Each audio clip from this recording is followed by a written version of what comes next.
They say when gods fight, mortals die. But what happens when mortals fight like gods? I am Ambassador Zethkree of the Celestial Confluence, and for 300 cycles, I believe the universe had an order.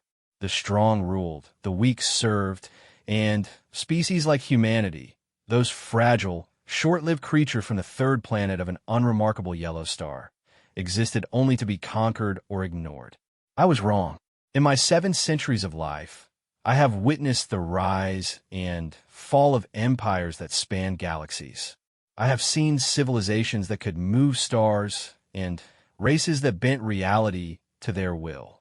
I have observed the Void Hunters consume entire sectors and watched the Eternal Dominion crush rebellions with weapons that could crack moons. But nothing prepared me for the day humanity said no to the universe itself. What follows is my testimony, recorded in the final moments before the old order died forever. This is the story of how a species we dismissed as primitives taught the cosmos the true meaning of war. This is how I learned that sometimes the prey has teeth sharper than the predator ever imagined. This is why the stars themselves now tremble at the mention of one word: human. The first time Ambassador Zethkree laid eyes on a human, he almost laughed. The creature stood barely 2 meters tall, its pale pink skin exposed to the harsh atmosphere of the neutral station. No natural armor, no visible weapons, no signs of the genetic modifications that marked truly advanced species. The human delegation had arrived aboard a ship that looked like scrap metal held together by hope and primitive welding. "These are the representatives from Sol 3? Zethkree asked his aide, his 4 arms gesturing dismissively at the viewing screen. The Celestial Confluence had been dealing with upstart species for millennia, but this was almost insulting.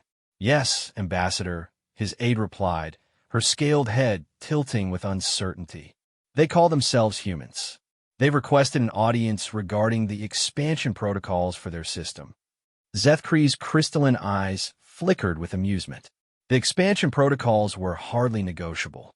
When the Confluence identified valuable systems, they offered the local species 2 choices: join the Empire as vassals or be relocated to designated preservation worlds. It was more than most galactic powers offered. The meeting chamber on Station Epsilon 7 was designed to accommodate dozens of species. Atmospheric controls adjusted to maintain perfect conditions for each delegation, while translation matrices ensured smooth communication. Representatives from 17 different civilizations sat in their designated areas, forming a semicircle around the central platform where Zethkree would deliver the standard expansion decree. The humans entered last.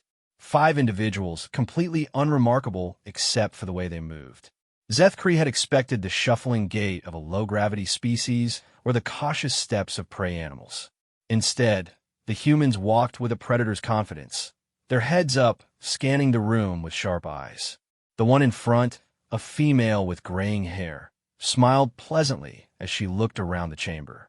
"Thank you all for agreeing to this meeting," she said, her voice carrying clearly through the translation systems. "I'm Admiral Sarah Chun, representing the United Earth Government. We understand the Confluence has plans for our solar system." Zethkree stood, his considerable height allowing him to look down on the assembled delegates. His species, the Veltar, had perfected the art of intimidation through millennia of conquest.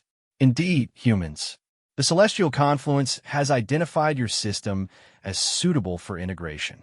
Your species shows promise, and we're prepared to offer you standard vassal status with full relocation benefits." The chamber fell silent. This was typically where primitive species either accepted with gratitude or began desperate pleading. The humans did neither. Admiral Chun nodded thoughtfully. "That's very generous.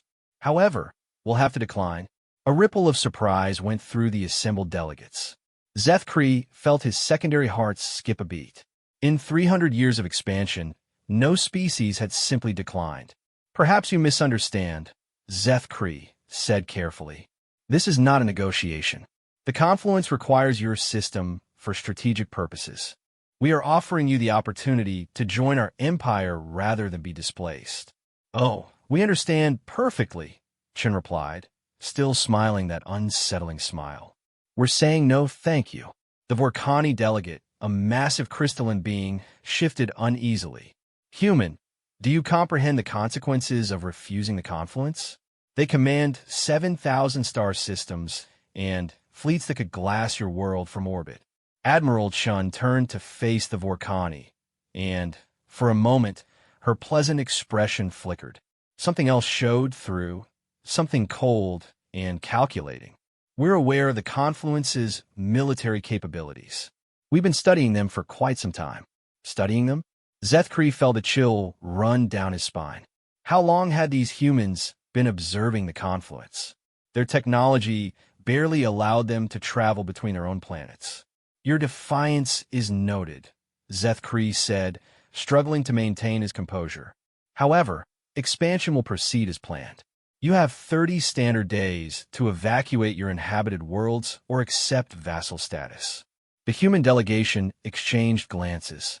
Not the panicked looks of a doomed species, but something that looked almost like anticipation. 30 days, Chen repeated. That should be enough time. Enough time for what? Zethkri demanded. To get ready, she said simply. The meeting dissolved into chaos as delegates began arguing among themselves. The confluence's expansion had never been challenged so directly.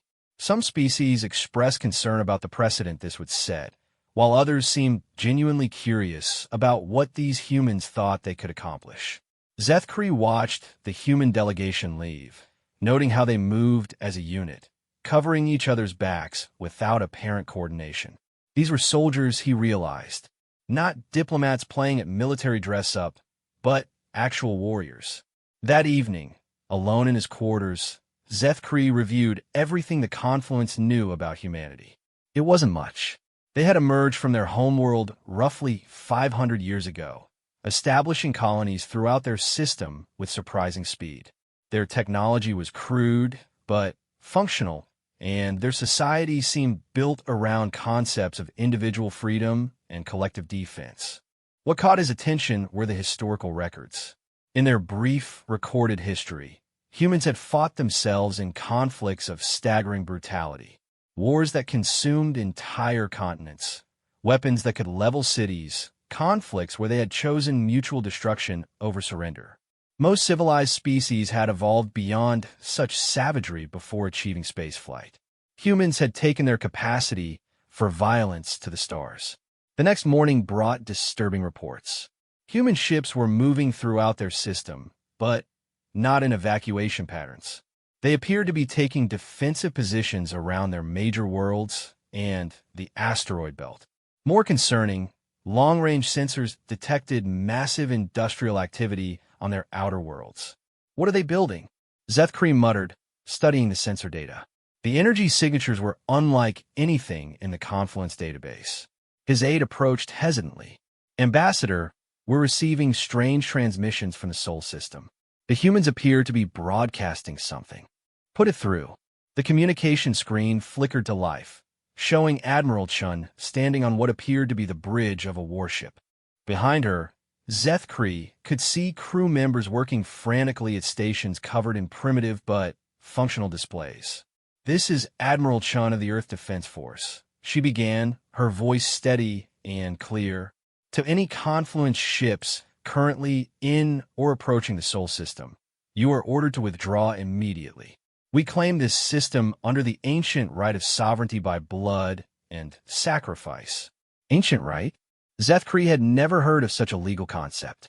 Any Confluence vessel that enters our space without permission will be considered an act of war. Chun continued.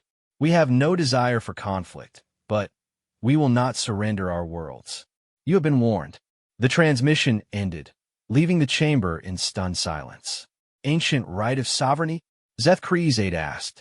There is no such law in galactic jurisprudence, Zethkri replied, but uncertainty gnawed at him. Something about the human's confidence suggested they knew something he didn't. The answer came 6 hours later when the advanced fleet arrived at the edge of the Sol system. 50 Confluence cruisers, enough firepower to sterilize a dozen worlds. The fleet commander, Admiral Theclon of the Hegemony Guard, was a veteran of hundreds of conquests. His orders were simple: demonstrate overwhelming force and accept the human surrender.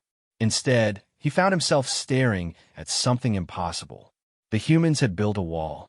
Hundreds of installations hung in the void around their system's edge, connected by energy fields and bristling with weapons that registered as unknown configurations on confluence sensors. Ships moved between the installations like schools of fish, too small and fast for effective targeting, but numerous enough to darken space itself. "This is Admiral Theclon of the Confluence Hegemony Guard," he broadcast. "You will stand down immediately and prepare for occupation procedures." The response came not from Admiral Chun, but from a different human entirely. A younger male with scars across his face and eyes that looked like they had seen too much. "This is General Marcus Webb, commanding officer of Seoul Defense Command. Admiral, you are currently in violation of human space.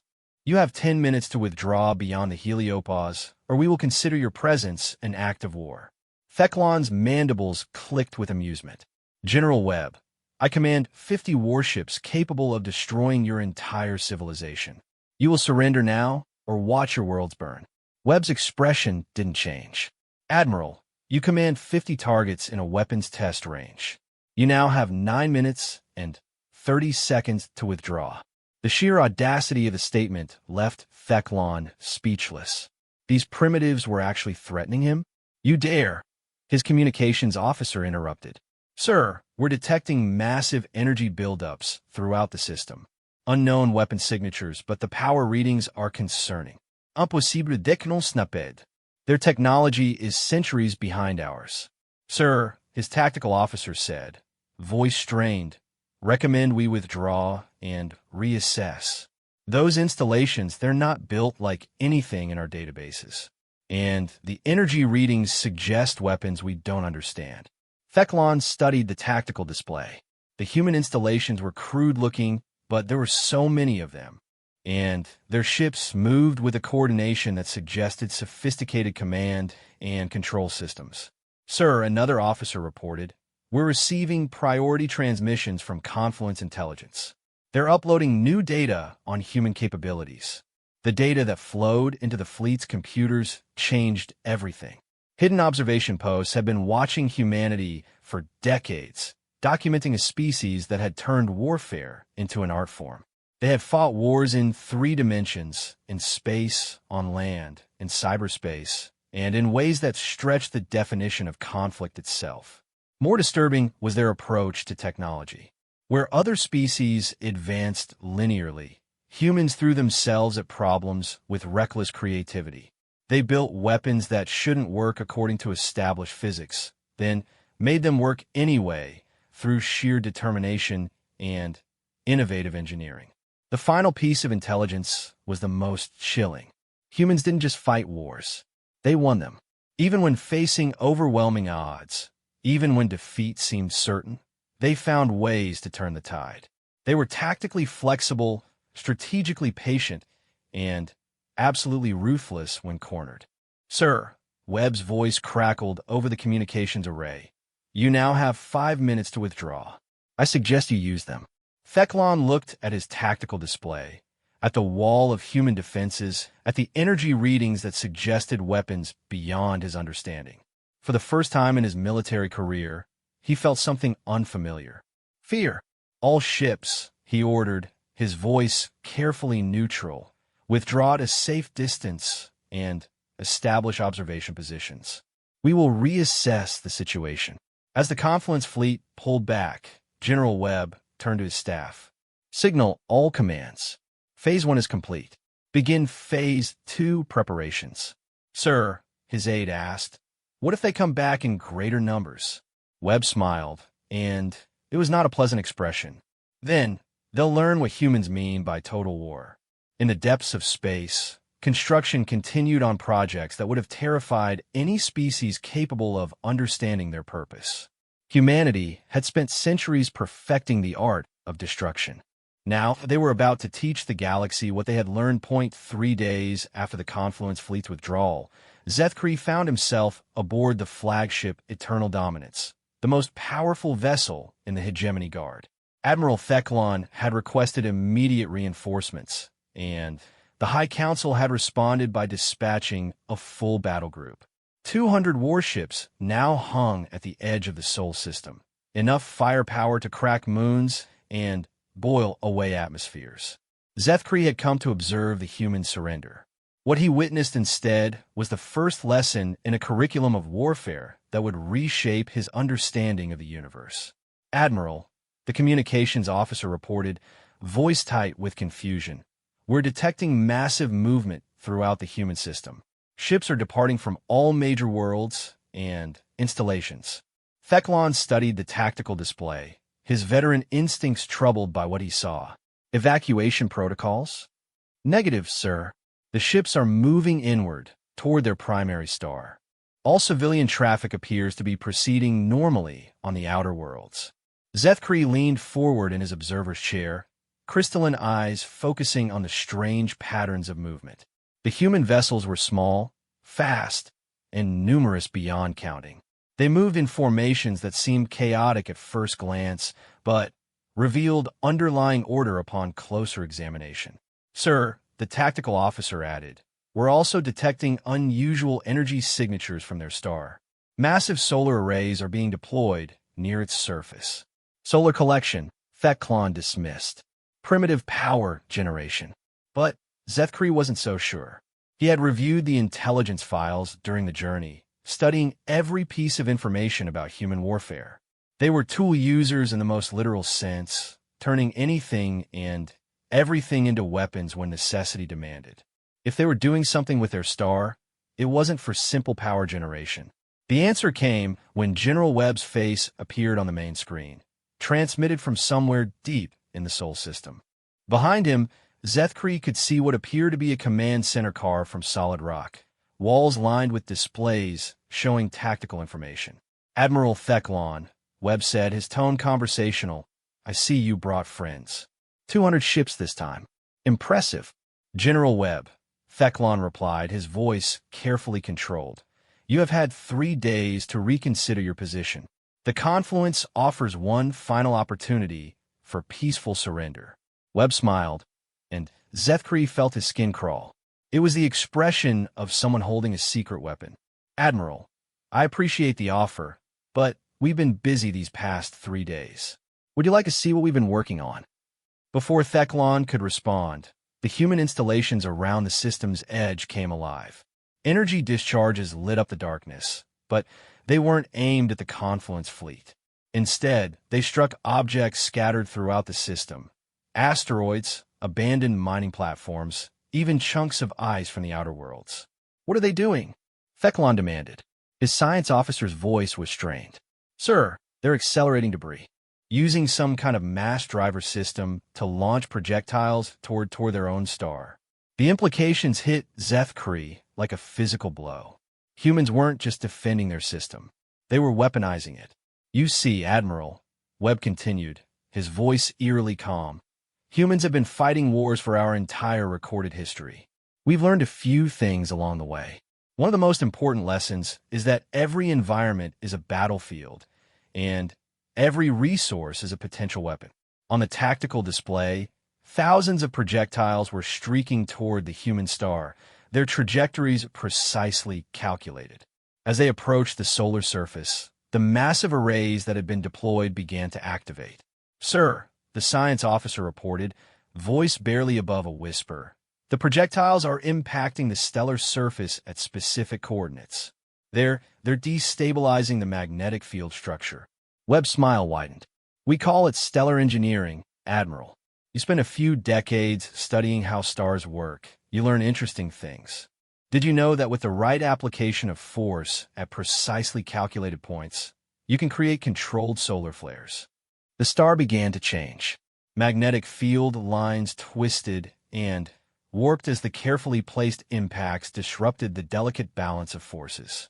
Solar flares erupted from the surface, but these weren't random events. They were aimed, directed by the vast arrays of equipment the humans had positioned around their sun. Impossible dénombré. No species has the technology to control stellar output. "You're right," Webb agreed. No species has the technology. But humans don't let the absence of technology stop us from achieving our objectives. We make the technology we need. The first directed solar flare reached the asteroid belt, and Zethkree watched in horrified fascination as mining stations began to move. Not under their own power, but pushed by the stellar wind, accelerated by magnetic fields that the humans had somehow learned to manipulate. "You're turning your entire system into a weapon," Zethkree said, the words barely a whisper. Webb nodded. "Every rock, every ice chunk, every piece of industrial equipment. When you fight humans, Admiral, you don't fight an army. You fight an entire civilization that has spent millennia learning how to kill things." The demonstration continued for 6 hours. Humans showed how they could accelerate asteroids to significant fractions of light speed using gravitational assists and magnetic acceleration. They displayed the ability to create electromagnetic pulses using their star's natural emissions. Most terrifyingly, they revealed weapons that seemed to bend space itself, creating localized distortions that could tear ships apart at the molecular level. "Ow!" Theclon asked finally. "Your technology is primitive. Our sensors detect no exotic matter, no hyperdimensional manipulators." Webb chuckled. "Admiral, you're thinking like a civilized species. You build weapons using rare materials and advanced physics because you can. Humans build weapons using whatever we have because we must. We don't have hyperdimensional manipulators, so we learn to twist space using rotating masses and carefully timed gravitational fields. We don't have exotic matter, so we figured out how to weaponize ordinary matter by accelerating it to extreme velocities." A new voice cut through the transmission. Admiral Chun appeared beside Webb, her expression serious. "Admiral Theclon," she said, "what you've witnessed is a basic demonstration of human defensive capabilities. We have no desire to use these weapons, but we will if forced. I strongly suggest you withdraw your fleet and inform the Confluence that Sol System is not available for conquest." Theclon studied the tactical readouts, his experienced mind calculating odds. The human weapons were unconventional, but the energy readings were undeniable. They had turned their entire system into a fortress, with the star itself as the ultimate artillery piece. "This is not over," he said finally. "No," Chin agreed. "It's not, because they're going to go back to your leaders and tell them what you've seen. And they're going to make the same mistake every empire makes when it encounters humans for the first time." "What mistake?" Webb answered, his voice hard with centuries of human experience. "They'll assume this is the worst we can do." The Confluence fleet withdrew again, but this time there was no talk of reassessment. This time, there were emergency communications to the High Council, requests for additional forces, and urgent meetings with military strategists who struggled to understand what they were facing. Zethkree remained behind, requesting permission to establish a diplomatic post on the edge of the system. Officially, he was there to monitor the situation and report on human activities. Unofficially, he was beginning to understand that his entire worldview was about to be shattered. He watched the humans work. They moved with the efficiency of a species that had learned to maximize every resource, every moment, every opportunity. Their ships weren't elegant or beautiful like Confluence vessels, but they were functional in ways that spoke to a fundamentally different relationship with technology. Where the Confluence built ships to dominate, humans built ships to survive. Where the Confluence relied on superior firepower, humans relied on superior adaptation. Where the Confluence followed established military doctrine, humans wrote new doctrine in the heat of battle. The message that arrived from the High Council 7 days later was predictable. The Confluence was assembling a grand armada, 1,000 ships representing the combined might of 17 different member species. They would arrive in 30 days and demonstrate the price of defying galactic order. Zethkree forwarded the message to the humans as a professional courtesy. Admiral Chin's response came within hours. "Ambassador Zethkree," her transmission began, "thank you for the information. 30 days should be adequate preparation time. I should mention that humanity has been studying confluence fleet compositions and tactics for several years now. We've developed some interesting countermeasures, such as Zethkri asked, though he wasn't sure he wanted to know the answer. Chin's smile was sharp as broken glass. Well, for example, we've noticed that confluence ships tend to be heavily armored, but rely on shield generators that draw power from central reactors, disrupt the power flow, and the shields fail catastrophically. We've also observed that your formation tactics assume enemies will engage in traditional fleet actions rather than asymmetric warfare. She paused, her expression becoming almost conversational. Did you know that humans fought a war once where the primary strategic objective was to make it too expensive for the enemy to continue fighting? We called it asymmetric warfare. The principle is simple. You don't have to destroy the enemy's ability to fight. You just have to make fighting cost more than surrendering. Zethkri felt ice forming in his veins. What are you saying? I'm saying, Ambassador, that when your Grand Armada arrives, they're going to learn the second lesson in human warfare. We don't fight fair. We fight to win. The transmission ended, leaving Zethkri alone with the growing certainty that the confluence had made a terrible miscalculation. They were treating this as a simple expansion operation, a matter of overwhelming force applied to primitive resistance. But humans weren't primitive. They were something far more dangerous. They were experienced. They had spent millennia fighting wars, learning lessons written in blood and fire, developing instincts honed by generations of conflict. And now they were about to teach those lessons to the galaxy. In the depths of space around Sol, construction continued. Whatever the humans were building, it was vast, complex, and completely unlike anything in the databases of known military technology. Energy readings suggested weapon systems that operated on principles the Confluence had never encountered. Zethkri began preparing his reports, knowing that they would be dismissed by the High Council as the observations of an ambassador who had spent too much time among aliens. But he wrote them anyway, documenting every detail of human preparations, every glimpse into their tactical thinking. History would remember these documents as the first true intelligence assessment of humanity's military capabilities. They would also be remembered as the warnings that could have prevented what came next if anyone had been wise enough to listen. The countdown had begun.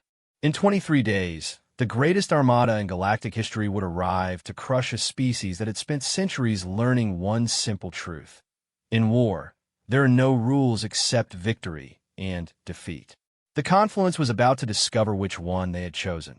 The Grand Armada arrived exactly on schedule, and Zethkri had never seen anything more magnificent or terrifying in his 7 centuries of life. 1,000 ships representing the combined military might of 17 civilizations hung in formation beyond the heliopause, their hulls gleaming with the light of distant stars. Dreadnoughts the size of cities, carriers that could deploy fighter wings numbering in the thousands, siege platforms capable of cracking planetary crust with concentrated fire. At their head was the Pride of Dominion, a super battleship commanded by Fleet Admiral Velthara, the Confluence's most decorated military leader. She was a Corvani, her crystalline carapace scarred by 3 centuries of warfare, her tactical genius responsible for the conquest of 47 star systems. Zethkri watched from his diplomatic vessel as the armada took formation, a display of power designed to overwhelm any resistance through sheer intimidation. Against any other species, it would have been overkill. Against humanity, he was beginning to suspect it might not be enough. The human response was typically unexpected. Instead of massing their forces for a desperate last stand, they seemed to have dispersed throughout the system. Ships moved in seemingly random patterns, installations powered down to minimal signatures, and their defensive perimeter appeared to have simply vanished. "Where are they?" Admiral Velthara demanded, studying tactical displays that showed a nearly empty system. Sensors detect minimal activity around their worlds. Are they hiding behind their planets? Her intelligence officer, a multi-eyed Sakari, manipulated holographic displays with rapid tentacle movements. "Admiral, we're detecting human ships throughout the system, but they're maintaining minimal energy signatures. Their defensive installations appear to be on standby power. Cowards, Veltharos said with satisfaction. They've realized the futility of resistance. Signal the surrender request. But when the communication came through, it wasn't Admiral Chun or General Webb who appeared on screen. Instead, a new face materialized, a human male with gray hair and eyes that held depths of experience that made even Velthara uncomfortable. "I'm Fleet Admiral Harrison Knox," he said, his voice carrying an authority that resonated through the command deck. "Supreme Commander of Human Defense Forces. To the Confluence fleet currently violating human sovereign space, you have one opportunity to withdraw peacefully." Velthara's mandibles clicked with amusement. "Admiral Knox, I command 1,000 warships. Your civilization is about to be incorporated into the Confluence, whether you resist or not. I am offering you the courtesy of surrendering with minimal bloodshed."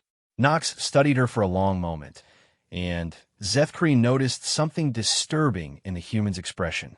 Not fear, not desperation, but something that looked almost like pity. "Admiral," Knox said slowly, "I've spent my entire career studying galactic military doctrine. Your fleet composition, your formation tactics, your command structure, it's all very impressive. Very civilized. Very predictable. You dare," Velthara began. "I dare," Knox interrupted, his voice cutting through the transmission like a blade, "because I understand something you don't.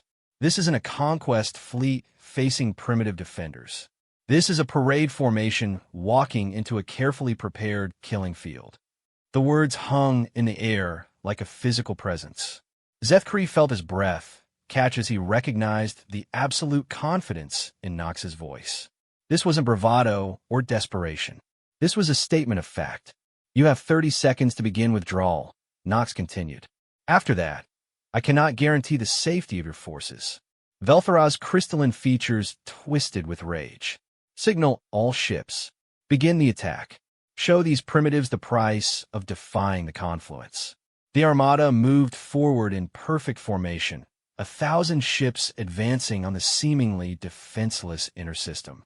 They had covered barely 10% of the distance when the first lesson in human warfare began. Space erupted around them.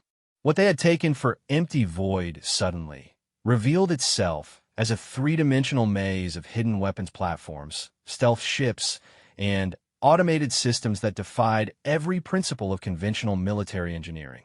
But these weren't traditional weapons firing traditional ammunition. The first wave of human attacks came from the system's asteroid belt. Rocks that had been dismissed as navigation hazards suddenly accelerated to impossible velocities, their trajectories calculated with mathematical precision. But these weren't simple kinetic weapons. Each asteroid had been hollowed out, filled with devices that activated upon impact. The Confluence heavy cruiser Triumphant took the first hit. A chunk of iron and nickel the size of a building struck its forward section at 12% light speed, but instead of simply punching through the hull, the asteroid detonated on contact. Not with explosives, but with something far more exotic. "Report," Velthara screamed as the cruiser's hull began to dissolve. "Unknown weapon effect," her science officer replied, voice strained with disbelief. "The asteroid contains some kind of molecular disassembly device. It's converting the ship's hull into component atoms." Zethkree watched in horror as the massive warship simply came apart, its hull unraveling like fabric in acid. The crew escaped in emergency pods, but a vessel that had been designed to survive direct hits from antimatter warheads had been destroyed by a weaponized rock. That was just the beginning. The second wave came from a human star itself. The solar flares they had demonstrated weeks earlier were nothing compared to what they unleashed now.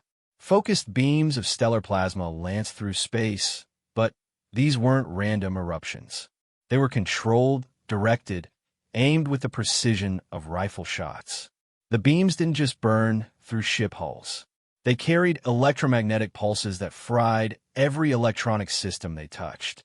Worse, they seemed to be modulated in ways that bypassed standard shielding, as if the humans had studied Confluence defensive systems and design specific countermeasures. How are they controlling solar output? Velthara demanded as 3 more ships fell victim to the stellar bombardment. Unknown technology, her tactical officer replied. They appear to have placed gravitational manipulators around their star, allowing them to influence magnetic field structures. But the worst was yet to come. As the Armada pushed deeper into the system, they discovered that the humans had prepared the ultimate demonstration of their approach to warfare. They had weaponized space itself. The first sign was subtle, minor fluctuations in local gravity that caused formation drift and navigation errors. Then, the fluctuations intensified, and ships found themselves caught in gravitational eddies that pulled them off course and into carefully prepared kill zones. Admiral, the science officer reported, voice shaking, the humans have deployed artificial singularities throughout the system. Not full black holes, but massive gravitational anomalies that they're somehow controlling. Zethkri stared at the tactical display, understanding dawning like a cold sunrise. Humans hadn't just prepared defenses. They had re-engineered the fundamental properties of local space-time to serve as weapons. How is this possible? Veltoro whispered. Admiral Knox's voice crackled over the communication system, transmitted from somewhere in the chaos of battle. Humans have a saying, Admiral, necessity is the mother of invention. When you're fighting for survival, you learn to use everything.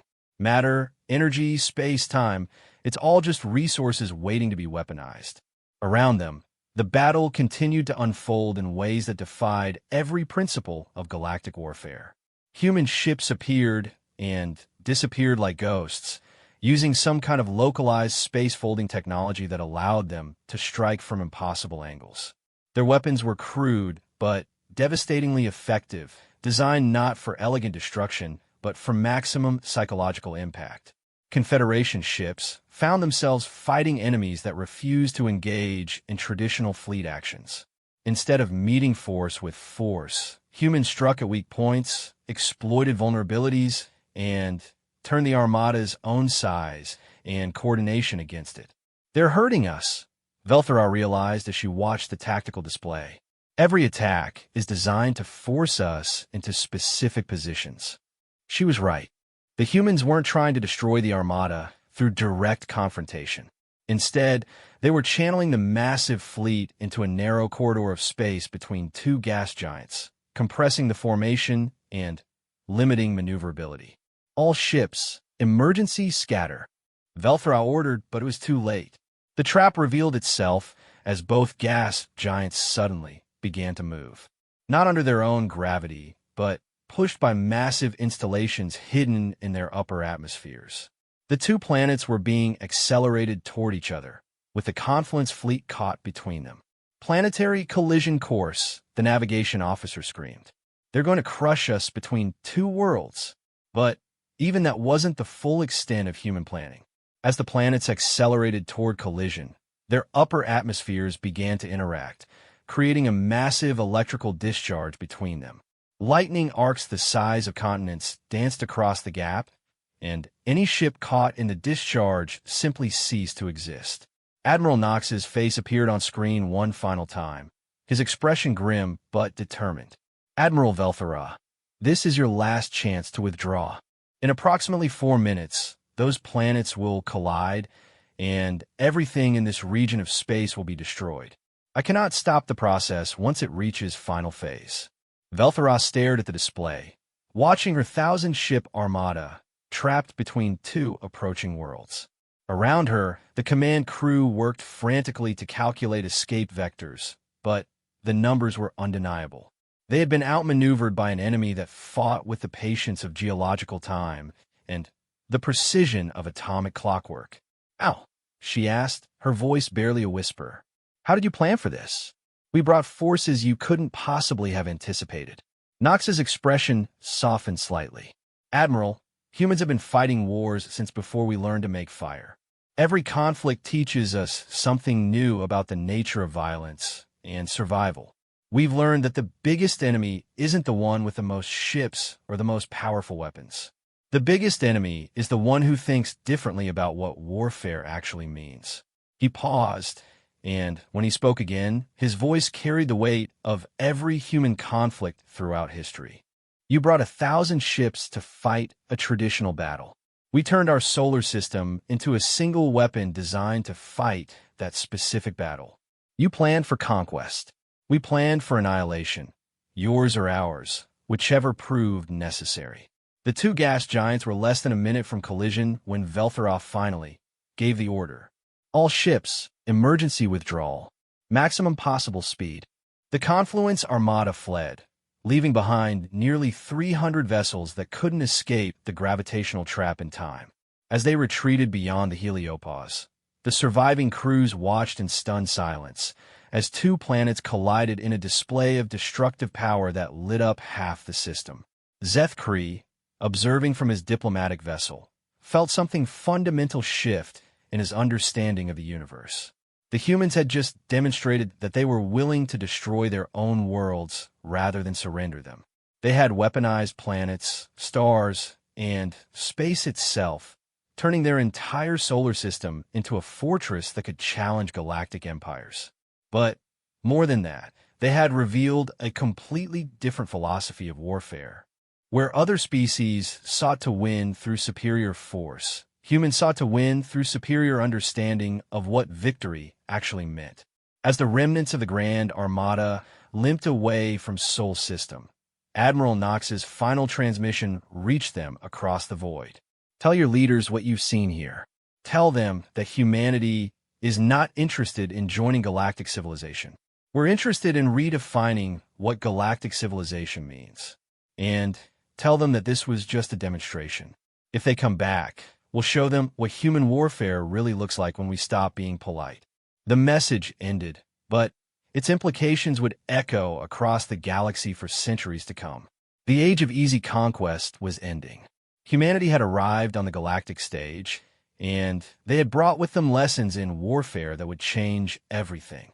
In the depths of space around Sol, construction continued.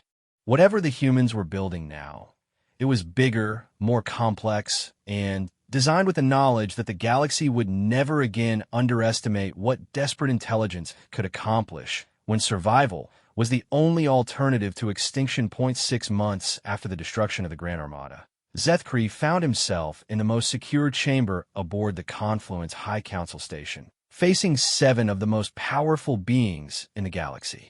The emergency session had been called after reports reached the capital of what the humans were doing to nearby star systems. The reports were almost impossible to believe. Explain this again, demanded Overlord Kethfran, the eternal chancellor whose species had ruled the galactic core for millennia.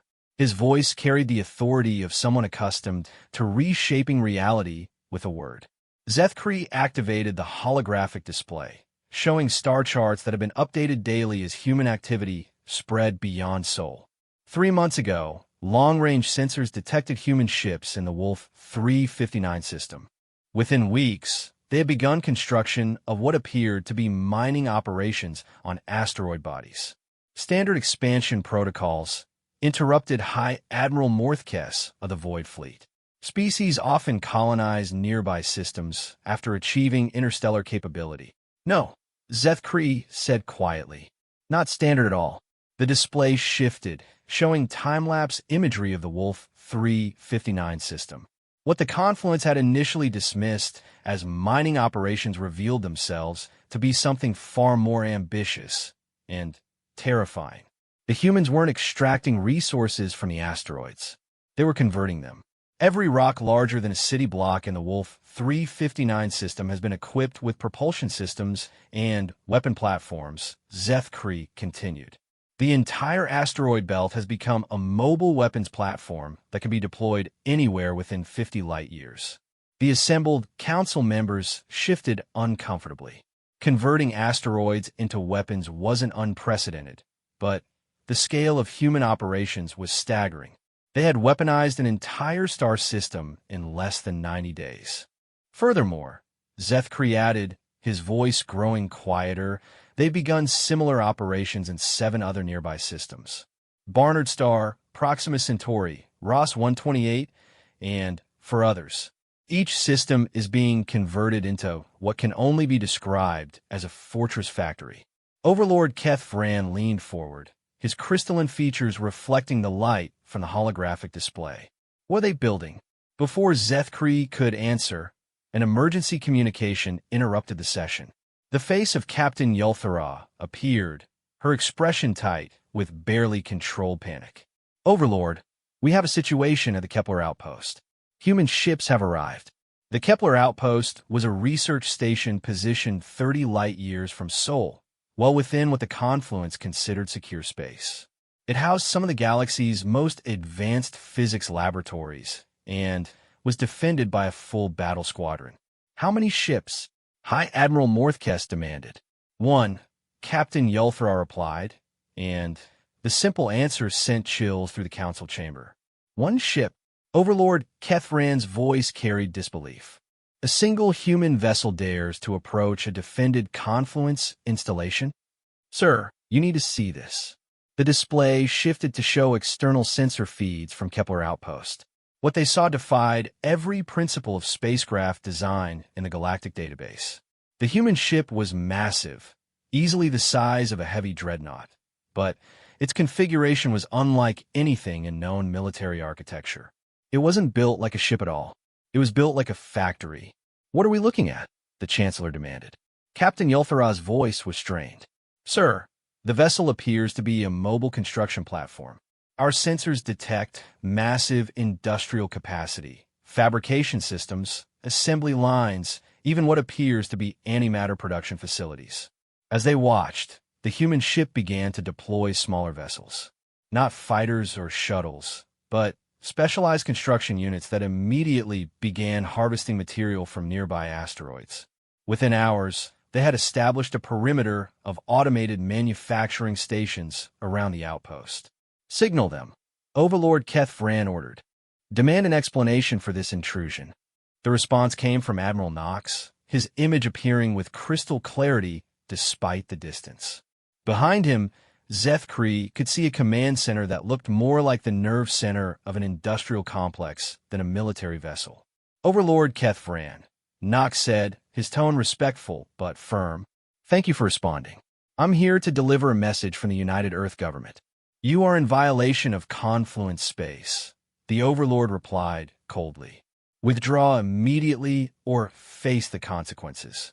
Knox smiled, and it was the expression of someone holding all the advantages in a negotiation. Overlord, I think there's been a misunderstanding. We're not in Confluence space. We're in human space. Impossible. This system is 30 light-years from your territory. Distance doesn't determine territory, Knox replied. Capability does. And as of 6 hours ago, we established capability here. The external sensors showed the truth of his words.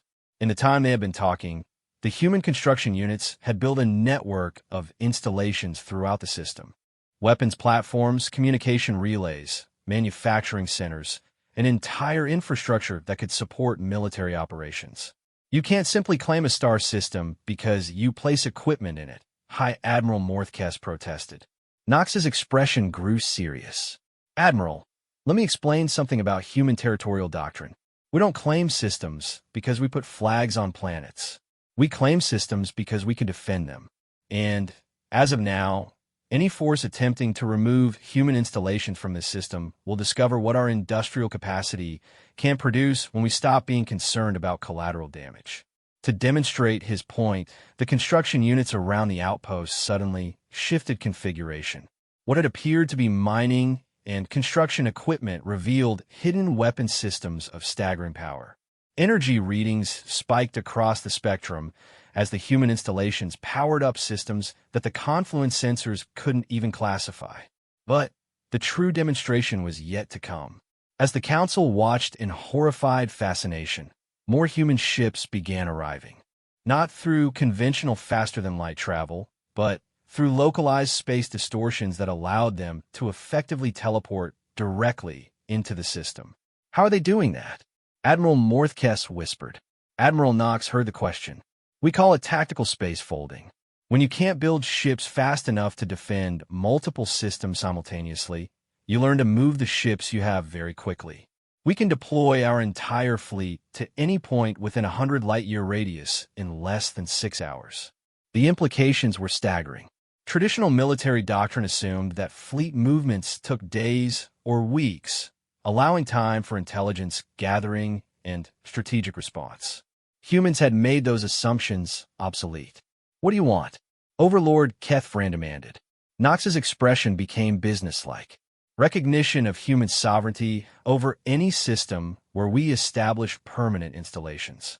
Withdrawal of all confluence forces from human-claimed territory. And formal acknowledgement that humanity is not interested in joining the confluence as a vassal species. And if we refuse?" Knox gestured, and the display around him showed tactical information that made Zeth Kree's blood freeze. Human forces were positioned in over 40 star systems, all connected by the same space-folding technology that allowed instant communication and rapid force deployment. "Overlord, if you refuse, then we'll demonstrate what human civilization looks like when it goes to war. Not the defensive demonstrations you've witnessed, but actual offensive operations designed to break enemy capability and, well, to fight." He paused, letting the words sink in. "You've seen what we can do with a single star system when we're trying to protect our homes. Would you like to see what we can do with 40 systems when we're trying to protect our children?" The threat hung in the space between worlds, a promise of destruction that carried the weight of absolute conviction. Zeth Kree realized that this wasn't negotiation. This was a species that had calculated the cost of galactic war and decided they could afford to pay it. "You're talking about challenging the entire confluence," High Admiral Morthkess said, his voice barely controlled. "We have thousands of worlds, millions of ships." "Yes," Knox agreed. "And we've studied every one of them. Admiral, human military doctrine is based on a simple principle. We don't fight fair, we fight to win. We've spent 6 months analyzing confluence infrastructure, identifying weak points, developing weapons specifically designed to exploit your technological dependencies." The display shifted to show star charts with highlighted systems, critical manufacturing centers, administrative capitals, major fleet bases. Each had been marked with tactical assessments that demonstrated intimate knowledge of Confluent's military organization. For example, Knox continued conversationally, "Your empire depends on hyperlane networks for faster-than-light communication and travel. We've developed weapons that can destabilize the quantum foundations of those networks, lose hyperlane access, and your empire fragments into isolated systems that can't coordinate defense or maintain supply lines." Zeth Kree felt the universe shift around him. Humans hadn't just prepared to fight the confluence. They had prepared to dismantle the fundamental infrastructure that made galactic civilization possible. "You would destroy civilization itself?" Overlord Kethfran asked, his voice hollow. Knox's expression softened. "Overlord, we would preserve civilization by redefining it. Humans don't want to rule the galaxy.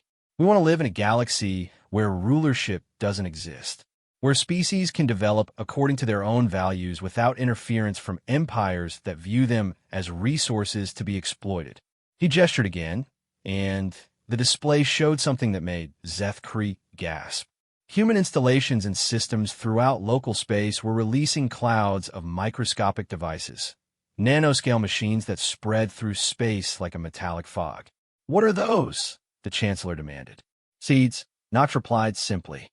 "Self-replicating construction systems that can build human infrastructure anywhere in the galaxy. We've been deploying them for months. By the time you detected our presence in these systems, we had already established the foundation for expansion to thousands more." The scope of human planning became clear. This wasn't a military campaign. It was the systematic transformation of galactic space into an environment where human civilization could flourish and expand without constraint. "You can't fight the entire galaxy," Admiral Morthkess protested, but his voice lacked conviction. Knox smiled sadly. "Admiral, humans have fought the entire planet we evolved on. We've battled ice ages, supervolcanic eruptions, asteroid impacts, and the fury of nature itself. Fighting the galaxy is just a larger version of what we've always done. Survive against impossible odds through superior adaptation and absolute determination to protect what we value. The transmission ended, leaving the council chamber in stunned silence. Around them, reports continued to flow in from across confluence space. Human installations were appearing in system after system, each one defended by weapons that seemed to operate on principles beyond current understanding. But more disturbing were the reports from conquered species throughout the Empire. Worlds that had submitted to confluence rule were beginning to rebel, inspired by the example of a species that had successfully defied galactic authority. The entire structure of imperial control was beginning to crumble as subject worlds realized that resistance was possible. Overlord Keth Vrand stood slowly, his ancient form seeming to age decades in moments. Ambassador Zeth Kree, he said quietly, prepare a formal diplomatic response. Inform the humans that the confluence accepts their territorial claims and recognizes their sovereignty. Sir, Admiral Morthkess protested. We cannot simply capitulate to we already have, the Overlord interrupted. We capitulated the moment we assumed that superior numbers guaranteed victory. These humans don't fight to win battles, Admiral. They fight to win wars. And they've already won this one. Zeth Kree prepared the transmission, knowing that he was about to send the message that would formally end the age of galactic empires. As he composed the diplomatic language that would acknowledge human victory, he reflected on everything he had witnessed. The humans hadn't conquered the galaxy through superior force. They had conquered it by demonstrating a completely different approach to conflict, one where victory was measured not by territory gained, but by the ability to protect one's values and ensure one's survival against any threat.